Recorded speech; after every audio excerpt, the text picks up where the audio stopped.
will it. He will.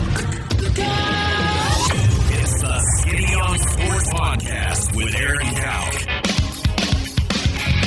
I throw balls far. You want good words? Data language. Talk real sports with a real man. Come after me! I'm a man! I'm 40! And now, here's the be-all, end-all, know-it-all of high school, college, and pro sports. Aaron Skinny Cowk with the Skinny on Sports. We're talking about practice, man. I'm the MVP. And a good Wednesday morning out there, Western Oklahoma. Welcome to the Skinny on Sports right here on 98.1 FM, the Sports Animal. Glad to have you along for the next hour. Get into all kinds of different topics. What do you think it sounded like last night in Camden Yards, or at least in the broadcast booth, when Kyle Tucker hit a go-ahead grand slam in the ninth inning? Probably silence. Is everybody scared that they'd be off with your head if you even mentioned, that just blew a 3-run lead? Exactly. Did you hear the chant? Yeah, I did. I was watching. Free Kevin Brown. Mm-hmm. Free Kevin. That was awesome. It was on TBS, so there was those neutral guys. So they definitely talked about the subject. Absolutely. Yeah, Chip Carey, something about 270 straight losses. You see that in the the Angels and and Rays game. That the Rays have now lost like 270 in a row to the Orioles. Sticking it. Everybody is sticking it to the Angelos family. No, I thought that was pretty ironic for that big a negative thing to happen literally the day after. That was great with baseball.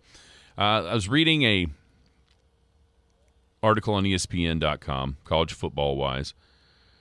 And it was the annual underachiever column, and it had like the biggest underachiever in college football, and then it had some different tiers. So that got me to thinking, okay, if you haven't seen it, who do you think is the biggest underachiever in college football? And then from there, it broke out into teams that haven't made the playoff. Teams that seem to have advantages of big cities, da-da-da-da-da-da. So my questions are, who's the biggest underachiever in college football? Who should have made the playoff and hasn't?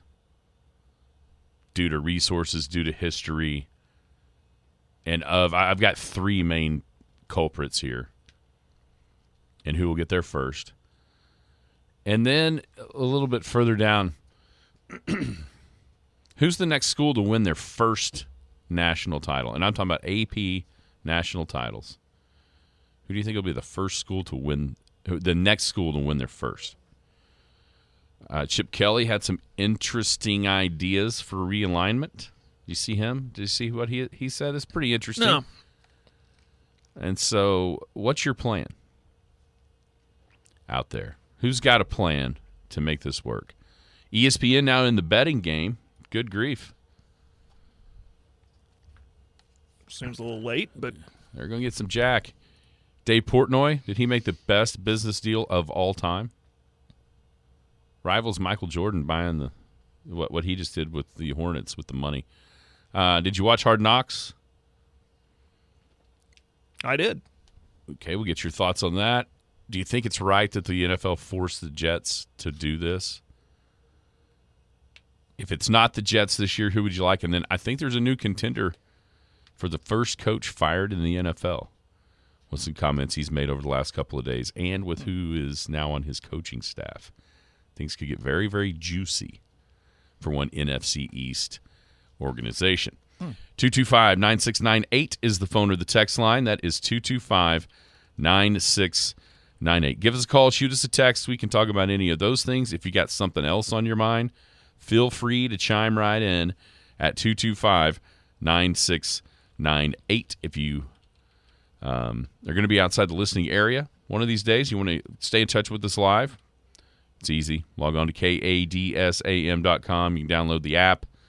The app is free, and it's got everything. It's got the radio. It's got the Penny News, a brand new edition of the Penny News. Hit the website last night at midnight at thepennynews.com. You can check out the print copy this evening by tomorrow morning, go pick up a free copy of the Penny News everywhere at your favorite local newsstand. Big Elk and Paragon TV. Big Elk TV's been on the air the last couple of days with softball from the softball boosters. The Elkettes rolling to 2 straight shutout victories, so a good start there for Coach Murray and his squad. And, of course, Big Elk football. Gosh, Jared, what's that, 16 days? 16 days. We're getting close. For the Elks Open with Altus. And then, of course, the Skinny on Sports podcast available at kadsam.com, at least right now. And then you'll have, anywhere else where podcasts drop, you can find them puppies if you missed the show. How are you today, Jared? I'm well. So you watched Hard Knocks? I did watch it. Are you of the, as I was texting with some guys watching it, reading some text, are you of the opinion now after watching the first episode of Hard Knocks that the Jets are going to win the Super Bowl? I'm not going to go that far. It's still the Jets. But they got a lot of, we've talked about the stuff we knew about them, the young core that they have, they drafted well. And that was shown last night with Sauce Gardner and the wide receiver. Name is Garrett Wilson. Garrett Wilson, thank you. They'll be better. I mean, they have to be, right? They got Rodgers and those guys I've talked about. So I think they got a good coach. I've always been impressed with Saleh. I think I'm saying his name right. Saleh. Robert Saleh. So Super Bowl, come on. Better? Yeah. I think it'll be better. What is he like? Did you see a bunch of Robert Saleh? Because when you see him like just normally in the media or on the sideline, he seems so stoic that it is probably a bad break for him in my mind to follow Dan Campbell last year with the Lions and his energy and how kind of wild and crazy he is. I would imagine that Saleh would seem kind of like a buzzkill compared to what Dan Campbell was. A little bit more businesslike and down to earth, knows the game really well from what I could tell. You would hope so. He's the head coach of an NFL football team. They opened the show with him giving like a speech to the team talking about Eagles and Crows. You'd have to look it up. And I'm really a player's coach. I think a lot of the players will connect or do connect with him. And I really enjoyed when they had him mic'd up for the Hall of Fame game and how he really expressed to me a love for football because he could see a player and go, man, that guy's good. Look at that guy. Look at him fly. Look at him do. He was really high on a linebacker and stuff like that. No, I mean, everybody's personality is different, but he's definitely a coach. I was impressed with, his X's and O's, his approach to, I've always thought that's the hardest is at any professional level, being a coach of men that are more or less just a few years behind you in age. You know what I mean? In some cases, you got some young coaches like Sean McVay, for example, who might be younger than some of your veteran players. And, when he started, but that's very intimidating. How do you connect with those guys? How do you talk to them and coach them and maybe even discipline them when the time calls for it? He seems like a guy that can connect to these players and they'll listen to him and respect him. He's not going to be as energetic as some other coaches, but he can get from that one game I saw. He got really excited about some plays. That was fun to watch. I liked him. Yeah. I like him. I think that's. I think him and Rodgers are going to have a good rapport. It does feel like so far Aaron Rodgers is on his best behavior and maybe in a way better spot in life and for sure football-wise than he has been lately. I don't know if maybe things just grew stale in Green Bay, if he was just frustrated with the culmination of everything there. For a guy that's been that good and a team that's been that good, just one Super Bowl appearance and one Super Bowl title in his time in Green Bay seems a little shallow for what it should have been.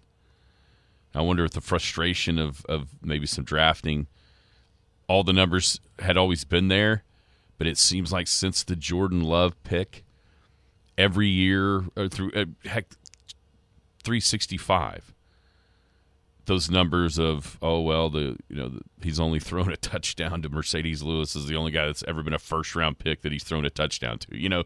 All of those different things have really come to the surface, and I wonder if that would just eventually wore him out, if it's something off the field. He's obviously one of the guys that was against being forced to take the vaccine, so much so that he essentially lied about it, and he was right. So, that's just kind of I think a lot of that piled on itself there in Green Bay to where he was probably ready for a change of scenery, and this does feel like it's gone well for him. Now you see him hobnobbing with the young guys, which was something he didn't seem to want to do in Green Bay, even to the point where it looks like he's going to be a pretty good mentor to Zach Wilson. And who would have ever thought middle of last year would Aaron Rodgers be the savior of Zach Wilson's potential career in the NFL? So things seem to be pretty hunky-dory there with the Jets. Now we'll see what happens in Week 5 when he's getting knocked down 6 or 7 different times, getting sacked or what have you, because their offensive line isn't very good, how that translates with frustration. But, yeah, I think everything seems good in Jetland. Well, it was a good hire I know Nathaniel Hackett took a lot of heat for how his tenure went in Denver, but there was a segment, about Rodgers and Nathaniel Hackett's relationship. Mm-hmm. And that was a good hire to keep, Rodgers happy, and they've had success in Green Bay, so they're going to try to replicate that offensively in New York. So I thought that was a good hire, and that's a good landing spot for Hackett. You feel bad for a guy that just got so much bad publicity and everything that went down in Denver, and rightfully so. It was a mess for sure. And that's a whole nother conversation. Was it Hackett's fault? Was it Wilson's fault? Was a little bit of both? Wilson having a bad year for a first-year head coach? I don't know. But I think Hackett's back where he needs to be as a coordinator and with the guy that he's had success with. So it's a nice bounce-back job for him. And I think that's a good hire for Rodgers and the Jets. So, again, I Super Bowl, come on. Better contenders take them seriously when the Jets fly into town. You better be. I think they'll be really good. Yeah, I think the Jets are in the wrong conference to really be considered a true Super Bowl contender because the AFC is loaded. They might be the third or fourth best team in the NFC, which gives you, a pretty good chance. Mm-hmm. I don't know about that in the AFC. Do you think it's right that the NFL essentially forced the Jets to do this? Well, right or wrong, they're the perfect choice, right? Oh, it's what people wanted to see. You got the new quarterback, and for everything we've talked about, I was, on that note, shocked of how much Rodgers we saw. Because I thought there was going to be pushback from – I thought I had heard that Rodgers was like, God, I really don't want to do this. But he really it's like, okay, they're doing it, and he accepted it, and he came in like, all right, we're going to do this. I'm going to give you a show. And he was very candid and loose with the cameras and funny and energetic and all of that stuff. You saw the leadership qualities. I was surprised we saw as much Aaron Rodgers as we did in episode 1. I thought it would be more of a ease in, but that is the story. That's the storyline of the Jets is Aaron Rodgers. So you would hope you'd see as much as you got out of episode 1. But back to your question, I look at it like this. Is not the Jets the NFL's property? Kind of like, I've always used that analogy of the boss going to tell you to do something. I know you don't like it, but might as well do it. You see where I'm going with that? The NFL front office, listen, you got to do it. Well, did you know there's criteria for this? How you can decline it? No. I didn't until this year. I didn't know you could decline or. You can decline. Okay, so there's 3 different ways you can decline being the subject of the Hard Knocks. 1, you've made the playoffs in the past 2 seasons. So any team that's been in the playoffs the past 2 years can say no. Number 2, if your team has a first-year head coach. And number 3, if you've been on Hard Knocks in the past decade. All right. And so this year... That eliminates my answer for one of your questions, though. So this year, the teams that were possible were the Bears, the Saints, the Commanders, and the Jets. Well, out of those 4 teams, it's obvious where the NFL was going to head with this. It was always going to be the Jets. Always. The others sound kind of boring. Maybe not the Commanders. I got a little bit of that coming up here in just a second. But if those rules weren't in place, I would have been really interested to see Denver. Yeah, with Sean Payton coming in. The horrible year last year, Sean Payton coming in, and then it just would have been Hard Knocks gold if you could have got on film him talking about Hackett and what he left behind. Yeah, he just went ahead and did that anyway. Yeah, he did, but without Hard Knocks. Yeah, and Wilson in year 2 in Denver, new head coach.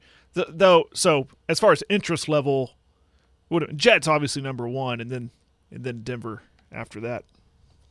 Yeah, that was the question I asked. Who else would you, if it wasn't the Jets, who would it be? Yeah, and I didn't know about those rules. And I asked that question without those without those rules being in place and only having a choice of 3 others. I think there's always a fascination with everything Dallas, but gosh, you see a bunch of their camp. Now, not the behind-the-scenes kind of stuff, but just because there's so many people there, so many people watching. I think for me— 2 years ago they're there? Yeah. Was that 2 seasons ago? I think I might go with the Giants. The Giants. Just because of the way the offseason went. Is there really some turmoil there with Saquon, Daniel Jones getting paid, him not? What's the friction? I just maybe a peek behind the curtain there to figure out, okay, is this no big deal? Is this just the business of it? Or are there some hard feelings going on there in that locker room in New York? What about and I think Dayball would be pretty interesting too. What about places like with new quarterbacks? The highly drafted ones that we just saw go. Yeah, I mean, none of those really fascinate me right now. Yeah. To be honest with you, just because of where they went. I mean, the teams have been, I just don't. The storyline there isn't created yet, I guess. And they would were have to be like next year after a promising year for first-year quarterback. Yeah, something like that. Yeah. Because those teams are so bad that Bryce Young and C.J. Stroud, to me, were always going to be the starter because of what they had to compete with, right? I mean, Davis Mills, okay, whatever. Or that'd be interesting too. And I don't know of one. Well, Tampa Bay, like a place that has a quarterback battle going on. To see the behind the scenes of that and the intensity of a quarterback battle. Yeah, I'm sure we've seen that in Hard Knocks, but that's one that's interesting. Maybe Jacksonville. They had a nice, promising year going into next year. This year's a lot of expectations for them, and Trevor Lawrence and everybody. Yeah, I mean everybody's got their storyline. Sure, yeah. But I think this the NFL, one is the number one. It was easy, and the good news was they were on the teams they could force to do it list. Yeah. So I think if it had been anybody else, we're having this conversation, we're going, man, I wish they'd have been at the Jets. Right. If it was somewhere else. So yeah. NFL got it right, got lucky in some ways, but this is it's the number one storyline in the league. What can Aaron Rodgers do with the Jets? Right. And I was going into it thinking we're not going to, like I said earlier, we're not going to see a lot of Aaron Rodgers. And about 75-80% of that show was him. Yeah. You wonder how it should be. That'll probably peter out. It will. They'll find other storylines to follow and of course the cuts that come and all that stuff. Well, they're not going to show those. They don't show the cuts. Not this year. Robert Saleh said no. We're not showing people get cut. Interesting. So that'll be a little bit of a new wrinkle. Soft. Sorry. Yeah, go ahead. Speaking of soft, a great segue there, Jared. Have you seen the kerfuffle going on at the Washington Football Club or whatever they are now? Got a problem with Eric Bieniemy's coaching style? So I guess Eric Bieniemy is being a little bit rough, being a little bit too intense at practice. I'm sorry, this isn't a pillow fight. This is football. In the early going here of training camp. And Ron Rivera, instead of just saying, squashing it basically, and saying he's doing a great job and we're adjusting to his style, he kind of opened up the curtain just a little bit and essentially said that he's had guys come to him wanting him to go tell Bieniemy to tone it down a little bit. Why did Ron Rivera answer that question that way? Because did he ever go to Bieniemy, or did he go out and answer that question so Bieniemy hears it and goes, well, maybe I need to tone it down? Is he avoiding a conflict? and letting the news do the work for him, headlines do the work for him? I think there's a chance that Ron Rivera is trying to create some negativity around Eric Bieniemy, because I think there's a chance that Ron Rivera believes that Eric Bieniemy was brought in to take his job. Oh, wow. Yeah, there's always been that talk. Why hasn't he had or gets a head coaching job yet? Oh, 100%. Yeah. You know, Wow. Okay. There's been some things off the field in his past that probably come up. You've always heard that he's not a very good interview, but this is from teams that didn't hire him, right? And so they're going to have to think of something to satisfy. But I'm telling you right now, if it comes down to a media kind of fight between Ron Rivera and Eric Bieniemy is going to win. Because Eric Bieniemy has the entirety of the NFL media behind him. And not even NFL media all over the country. Because he hasn't been hired as a head coach, even though the success that has come with his time as the offensive coordinator at Kansas City. Now, no one has any idea to what extent he really had to do with that success. Everyone knows he didn't call the plays. That was Andy Reid's job. Yeah. But that doesn't matter because everyone's convinced that Eric Bieniemy isn't getting a job as an NFL head coach because of the color of his skin. And because of that, Ron Rivera is an idiot for starting this kind of war in the media with Eric Bieniemy, because Eric Bieniemy will win the public opinion because of the articles that will be written. Now, he came out, I guess, today already and kind of smoothed that back a little bit, trying to save some face, but man, bad move by Ron. And I'm telling you right now, I was trying to find the betting markets for first NFL head coach fired. Originally, Mike McCarthy was the favorite there. I'll bet you that has changed just a little bit with what has gone down here in Washington. So watch out. So he didn't hire him?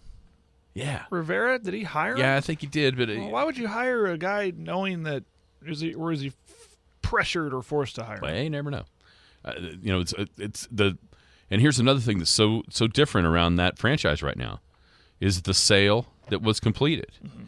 You know, the regime that hired everybody there isn't the regime that is now the ownership group.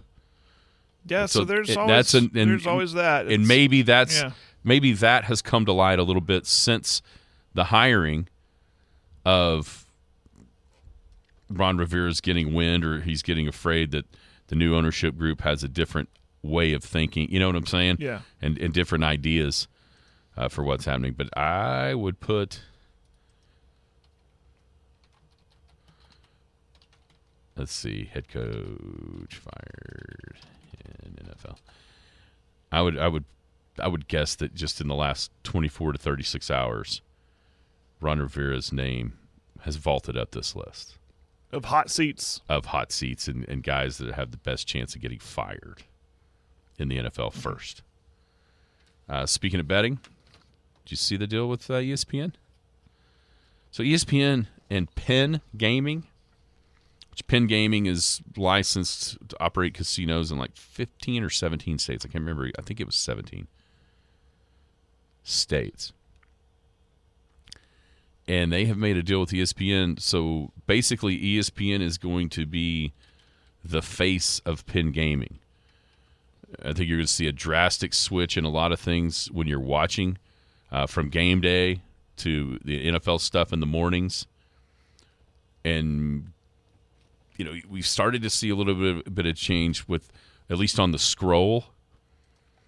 You started to see odds, you know, what's the line? Yeah. You know, that kind of thing. Right. That's fixing to be shot up to a whole different level with this deal because Penn Gaming is going to pay ESPN $1.5 billion over 10 years with another $500 million stake in the company. So get ready. If you like the gambling aspect of sports, ESPN is about to give it to you in a way that you've never had it before. And then you've got Dave Portnoy at Barstool Sports. So he sold Barstool to Penn Gaming for $500 million. Essentially, the package was worth $500 million. Just before this? In like 2020. Oh, gotcha. 21. Okay. I mean, it hasn't been maybe 18 months. Okay. With this deal with ESPN, Penn Gaming essentially gave Dave Portnoy Barstool Sports back with the caveat of they get half of the proceeds of any sale moving forward. So it's almost like a non-compete in ways for him not to sell. So he made $500 million and then got his baby back. It's pretty good for Dave Portnoy. I think he did okay in that deal. Yeah. Oh, by the way, Ron Rivera plus 700. He is tied for third. So it's McCarthy and Todd Bowles at plus 600, Josh McDaniels and Ron Rivera plus 700 in the first NFL head coach fired odds. There are betting odds of who's going to get fired first. Yes. Crazy. Yes, there are. But yeah, Portnoy, he made out well. ESPN, there's been lots of stories written. Buy a lot of pizza with that. Yeah. There's been lots of stories written recently about the money struggles at ESPN. Sure. Yeah, I mean, this alleviates some of that. I mean, I know they're still paying bukus and bukus of money for different, rights to the live events. But boy, you knock down $1.5 billion over 10 years. That'll at least try to plug the dam a little bit while they try to kind of figure out what's next for them in the world of either streaming or whatever they're trying to do. This helps out immensely with that. And like I said, if you like gambling, if you like that aspect of sports, ESPN's about to bring it to you in a multitude of different ways. And it'll be front and center. Gone are the days of Brent Musburger saying, or Al Michaels, boy, that mattered for some and not others. Yeah. I think now they'll just tell you. They'll say, yeah. All right, we'll be back to college football next. It's almost here. In motion is Patton. It's going to be that trap play to Garbarino up the middle. That's a 30, 35-40, 45-50, 45-40, 35-30, 25-20, 15, 10, 5, touchdown, Big Elks! Cooper Garbarino, 77 yards. We're closing in on the start of Big Elk football, which means Big Elk TV will be on the air before you know it. Wynn and Garza are the running backs. Jones under center. Austin, snap, turn, hand off to Wynn. Jaden piles toward. It's a touchdown for the Big Elks. You'll be able to watch and see if Coach Maynard's brown and white clad Elks can continue their winning ways. Snap back, play action, lobs it toward the end zone. He's got a man. It's a touchdown for the Big Elks. Tucker Garza. To get your business on the Big Elk TV screen, call 225-9696 or stop by our office at 220 South Pioneer. If you can dodge a wrench, you can dodge a ball. The Skinny on Sports. Welcome back, Skinny on Sports, 98.1 FM, the sports animal. Hanging out here on a Wednesday in studio. Off the air, Jared, we were talking about, this is an interesting question. Because I think, so the question on the table is salsa... I thought we were going No. back to sports. No. Okay. Is Okay. salsa hot sauce? Is hot sauce. Is hot Salsa. sauce salsa? Are they in the same family, food group? Because here's the thing. People will pass me the hot sauce. Uh-huh. And, it'd be salsa. Yeah. At any Mexican restaurant, you hear people say, I want some more of that hot sauce. Right. I don't consider salsa hot sauce. When I think of hot sauce, I think of like Frank's that you put on wings. Exactly. Or like Tabasco. Exactly. Louisiana hot sauce. I mean, it says Right. it in the name. Right. Whereas salsa is, a tomato-based, chunkier thing. Which is what I was talking about this product. That it's a new local product that's going around, which is delicious, by the way. And if they'd like to be a sponsor on the show, we'll say their name. But it is labeled as a hot sauce. Right there in the label it says hot sauce. It looks like I mean, I'm salsa. eating it with chips. Yeah. It's chunky enough. I'm scooping it up, and I'm eating it last night with chips. Delicious. But my wife's like, no, wait, that's hot sauce. That's not salsa. I'm like, sure looks like salsa to me. But maybe that's the spin. I don't know. I mean, it got us talking about it. Hot sauce. See, I'm the same. I just got Big West. Hot sauce is for wings. That's what I consider it for. Completely agree. Like hot sauce it just seems like a wing sauce to me. But I promise you, that's kind of what we called it growing up in my house. Picante was hot sauce. Mm-hmm. You know what I mean? Mm-hmm. And that's clearly salsa. Clearly salsa. Pass the hot sauce. You want any hot sauce on your eggs? No. You put salsa on your eggs? I put both. I've had both. Hot sauce and Tabasco. eggs? I put some Tabasco on my eggs. Like, you ever have divorced eggs? It's a Mexican breakfast dish. Look it up. It's good. Divorced eggs. If you find it, get it. And you can get like red sauce or green sauce on it, or just. But I've also put salsa on my eggs. And see, that's another thing. Like if we were in New Mexico, it's red sauce and green sauce. See, I consider that, but it's not really salsa though. It's more. It's more of a sauce. Yeah. There's different. Anyway. Well, whatever it's called, it's good. They're all good. Hot sauce. You know what I got last night? What'd you get? For the first time, I haven't tasted it yet because it would have been rude and cruel to my wife, she's kind of resetting her body food wise. So she's going through a 3-day little deal here. She grumpy? No. She just kind of sounds like that's a recipe for a grumpy wife. Sometimes acid, and it just anyhow she does this periodically. Just kind of doesn't eat meat essentially. Oh, okay. So we were getting some school supplies last night after Meet the Teacher, which weren't you supposed to do that before?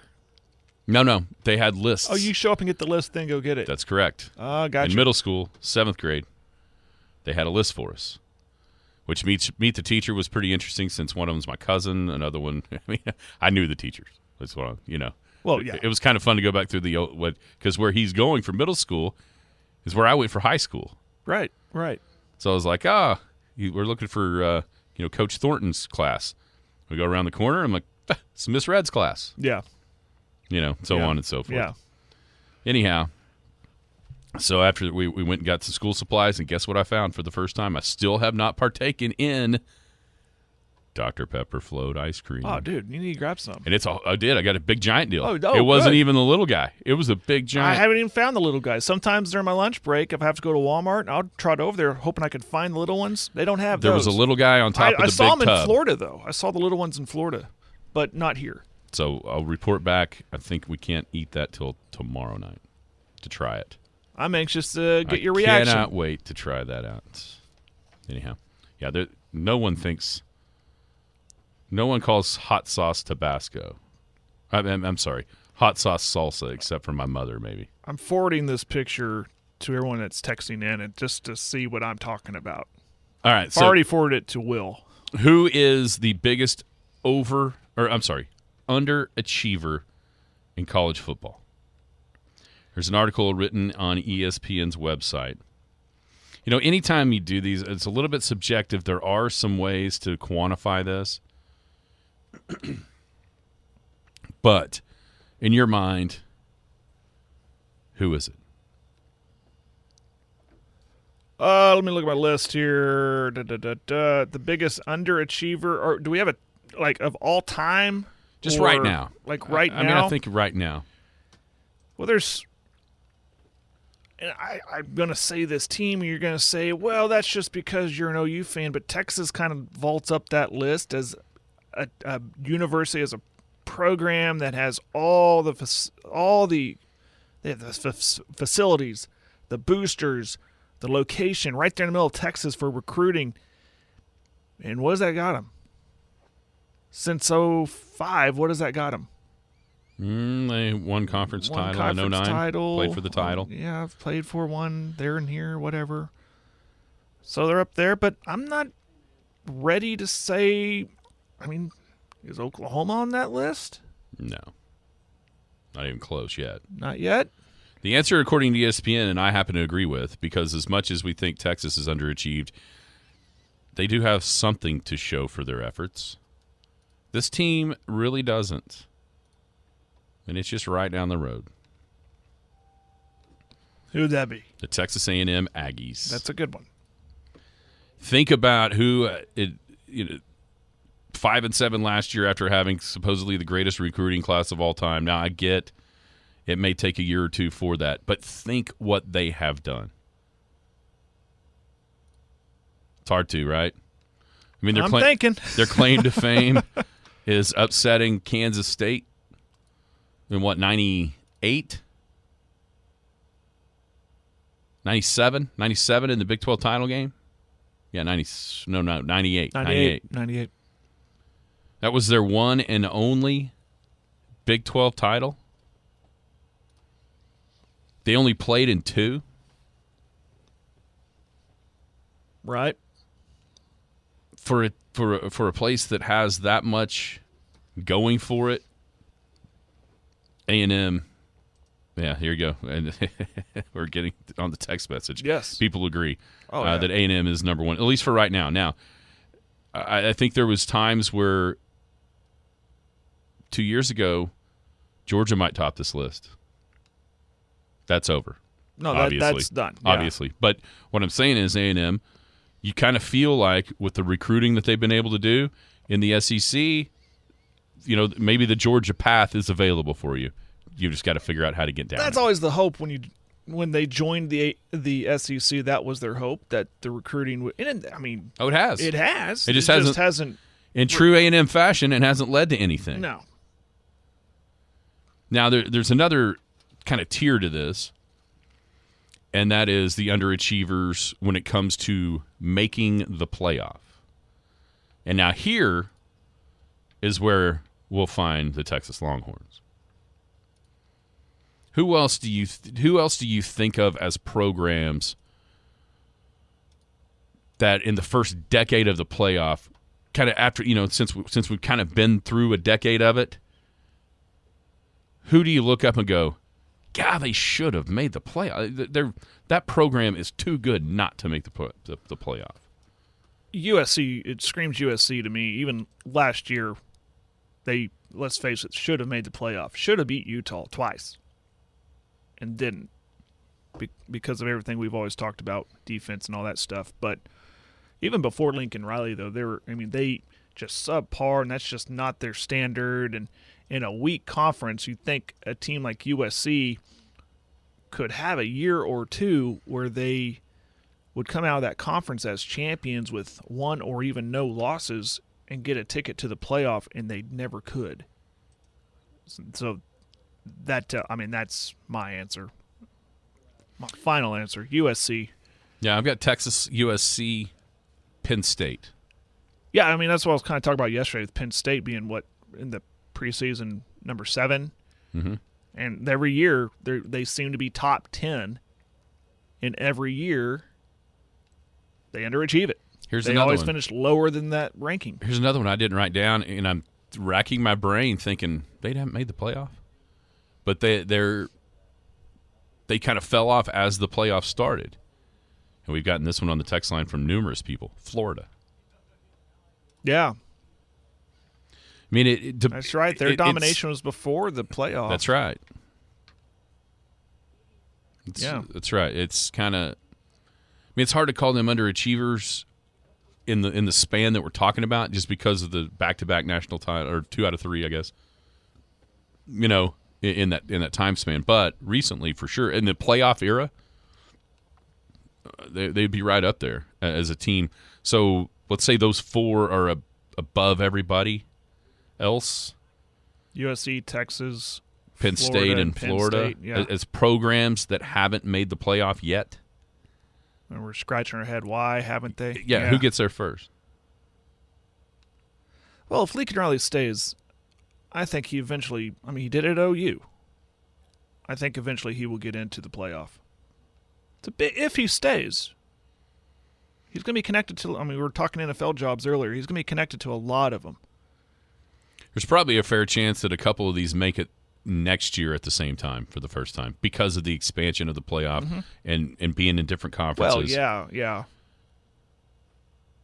As far as this year and this year only? This year, 14 playoff. This is the year to do it if you're USC. Or Texas. Man, if you really start looking into what Texas has coming back and what the rest of the Big 12 doesn't, or the question marks, you know what I'm saying? Mm-hmm. Like, almost the only question mark surrounding Texas doesn't have anything to do with their players. It's just the brand Texas. You know what I'm saying? Like, we've seen this before, type thing. Ohio State has won the playoff. They won the first one, didn't they? I believe that's right. Yeah, they won the first one against Oregon. So now, the next question on this: who's the next school to win their first national championship? Now, I use the AP only. Yeah, I had to look up who has not because Right. there's a lot of those that are claimed or whatever. I will go with, because of the tradition of winning with schools that have not broke through yet, so I kind of stick with that. I will say Oregon. They've made a great hire in Lanning. They were pretty solid last year. I think he likes it there, and he'll be there for a minute. So, and then of course in the new conference, it's not gonna hurt them in recruiting. That was evident yesterday. They had a kid flip from USC to go to Oregon because of the conference change. I think that was pretty well documented. So I'll say Oregon. They had their chances, and during the Chip Kelly era, and came up short. But they continue to win. You just got to think eventually they'll break through and get one. How about you? I had Oregon. Here's who I had as far as who would be the. You made a list. Yes. Oregon, Wisconsin, Utah, I had Utah. and OSU. You know what? I considered Utah and OSU. Yes. Is who I had. Yes, Michigan's won 2, as I was questioned on the text line. But to me, Oregon seems closest of those, even though Utah's won the Pac-12 2 years in a row. And maybe that's unfair to Utah or Oklahoma State, because while Oregon and Wisconsin will be conference mates, and the chances or the number of spots for their conference in the 12-team playoff are more. Also think that Utah and Oklahoma State might be playing in a little bit of a weaker conference, which gives them a better chance of guaranteeing you one as the conference title, the conference title.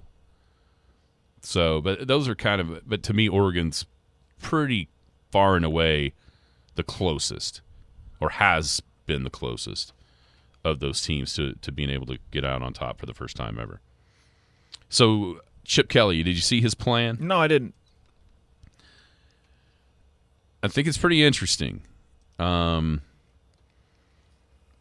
64 number has been talked about a bunch as far as Power 5 teams. I think it's really been like 69 with the way the conferences have been until, this latest shakeup with some teams that came up from the group of 5 that are now considered Power 5 with the conferences that they're in and whatnot. But 64, it's just a nice round number, right? Mm-hmm. 4 16-team conferences or whatever have you. His theory is this, and it's tied a lot more to the travel and the money that's going to have to be spent because of conference realignment for sports not named football. Oh, yeah. Because he says, listen, we travel once a week, 4 or 5 times a year So football's not like everybody else. Why can't we just be 64 independent football teams? Oh, yeah. The conferences can work, and then the point of it is, then we don't have to be spread all across the country with a conference, quote unquote, for football that then puts such a major hassle and such a major financial burden on the smaller sports that have to come along with.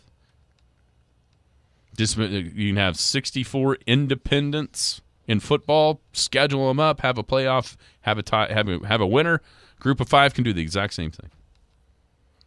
And then all the other sports can go back into the conferences that make sense geographically, so that the travel expense is cut down. I takes all those other sports into consideration. I like it, but then you're going to get the pushback from the TVs. So listen, we have deals. We sell the brand of a conference. If there's no brand to sell, how do they sell the games? Okay, but are you selling the brand of the conference, or are you selling the brand of the teams that are inside that conference? That's true. That is true. Because your mind immediately goes to, all right, if I'm going to sit down and watch a game, it's the SEC game of the week or the ACC game of the week. I'll go with the SEC. But even though it's Vanderbilt and Ole Miss. Yeah, probably not, though. Because what if it's Clemson and Florida State on the other one? Yeah, that's true, too. Okay, I've come up with my plan. But you're first looking at SEC, go, well, what sure are the you teams? Because the conference, it just means more. I think that, well, you're just used to that game being bigger because the teams have been better. Yeah. Okay, so I think 64 is such a nice round number. And we could do this very easily right now because the Big 12 has 16. The SEC has 16. The Big 10 has 18. And the ACC has 14, right? Just move 2 of those Big 10 schools into the ACC. You give them Rutgers and Maryland, whatever. Yeah. It doesn't. Whoever you want to, just put them back. Now, from there, all the money from TV is just put in a big old pile, and it's split evenly for the 4 conferences, because all we're doing college football. We're not doing, you know what I'm saying? Mm-hmm. Now, if you're out there going, well, it's not fair because one team's pulling their weight and the other one isn't. Well, here's how that happens. To spread the money, to force you to try. One, so within your conference, there's guidelines on how the money is given to each school depending on your results. I see what you're saying. Yeah. So 1 through 16, number 1 gets more money than number 16, and so on and so forth, all the way down through the list. And of course, because I am so enthralled with the relegation part of all this, the teams that aren't in the first 64 will play each other. They'll have a playoff.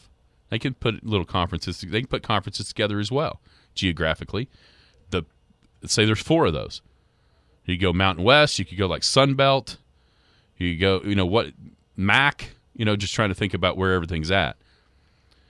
They can have a playoff. Their top 4 each get into the worst in the 16-team conference, the worst team.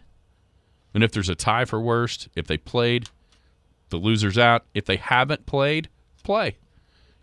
Don't you think it'd be fun to watch a game in between, say, the conference championship or the start of the playoff and the end of the regular season with the team playing for their conference lives and not being relegated down to the crappy TV deal? Oh, yeah.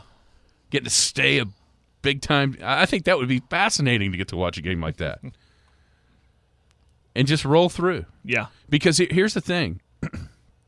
I like what Chip Kelly's saying, but there's a team that that this would have happened 20 years ago, or heck, even 10 years ago, this team wouldn't be where they wouldn't have had the chance to do what they did.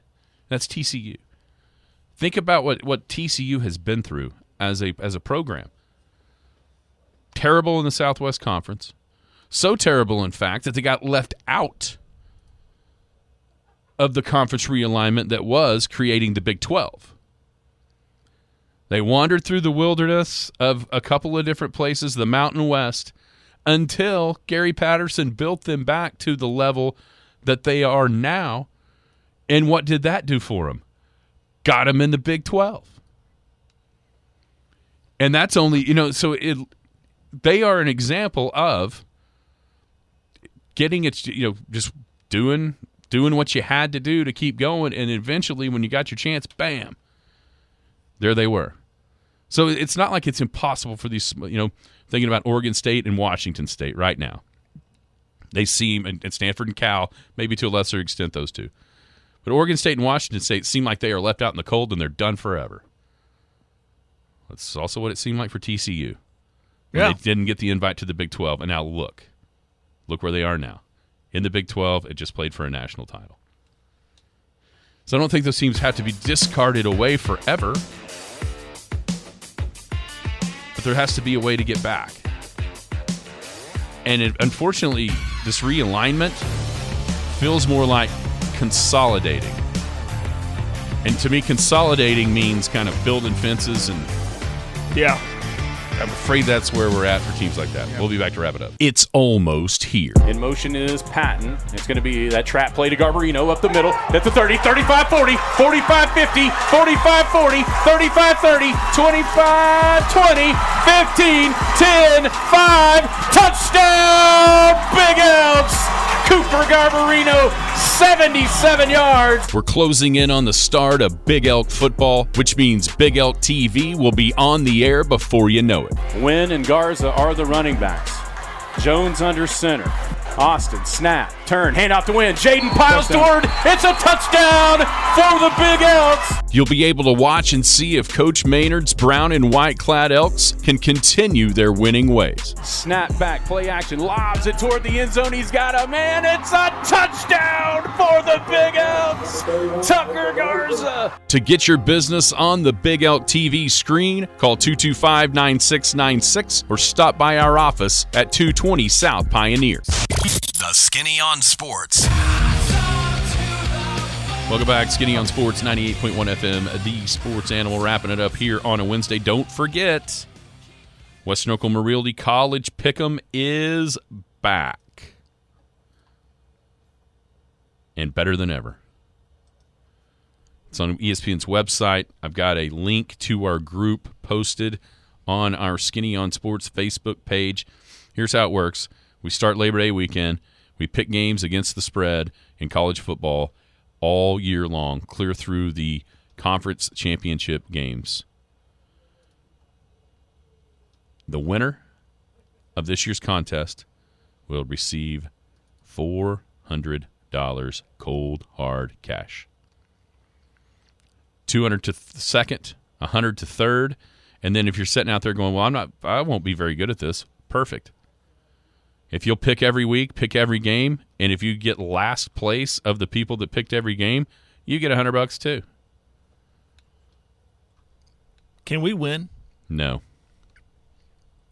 So we're going to play along. So what happens if But we can't win. we get first, second, or third? Whoever's behind it, it'll just jump up. We're like amateurs in PGA Tour events. We don't get the cash winnings. We have to Forfeit it to somebody else. forfeit it to the next person below us, or do we? Below us. Okay. Yeah. But we do get bragging rights, so We there's do. that. We do get bragging rights. Okay. That all stems from, quite frankly, winning that bowl contest last year and then getting to enjoy the Thunder game. You know, it's one thing when the Thunder game tickets were like Loud City and they look like ants. There's a whole nother when you got to be in the lower bowl. Yeah. Our listeners ought to get to enjoy that. I agree. That's what I decided. Okay. I didn't know that was the case, or Possum might have got to go. Because I think he was second in the bowl pick'em last year. So, tough break for Possum. Good break for it. I thought, you know what, this Even though we can't rig the contest. It's impossible to do. But we also don't want the appearance as if we're rigging the contest. It looked pretty weird if you want. How do we possibly do that? Change our pick, like if because we're the administrator of the contest. Can we do that? No. No, can't. We can't do any of that. As soon as the games kick off, it has that locked locked. in, yeah. But yeah, we can't. We don't have any connections to the kicker and ask him to miss the field goal or anything. Not that you know of. No, but it's a great contest. No, that'd be fun. West Oklahoma Realty College Pick'em. People before property is the motto of the group. It's the motto down at West Oklahoma Realty. And so come get involved. I mean, it's free to play, and you can win some nice, really good money. And I promise you, as much fun it would be to win that money, being able to tell your buddies that you got last and still got paid will be awesome. How'd you do in the Pick'em this year? I got last, but I got paid. Oh, yeah, you can brag for getting first, too. There needs to be a lot more contests like that. Get last and get paid? Yeah. I do not disagree. This is one of them. Here's the deal. Like we've said ever since we posted this, the reason why we're going to give some money to last is it's just as hard to miss all these picks as it is to get them right. Trust me, you can try to miss all 10, and you're going to go about 50-50. You can try to get them all right, and you're going to go about 50-50. But get involved. It's going to be fun. And we'll talk about it all season long. All right, good deal. Way to go, Orioles fans. The free Kevin Brown chant in the 7th inning was awesome. Yeah. The Orioles fans won me over with their response to all this. And he's back Friday. Everybody have a wonderful Wednesday. We'll be back tomorrow right here on the Skinny on Sports. You've been listening to the Skinny on Sports podcast with Aaron Cow. Be sure to hit that subscribe button to get alerts of when the latest podcast is available. Thanks for listening.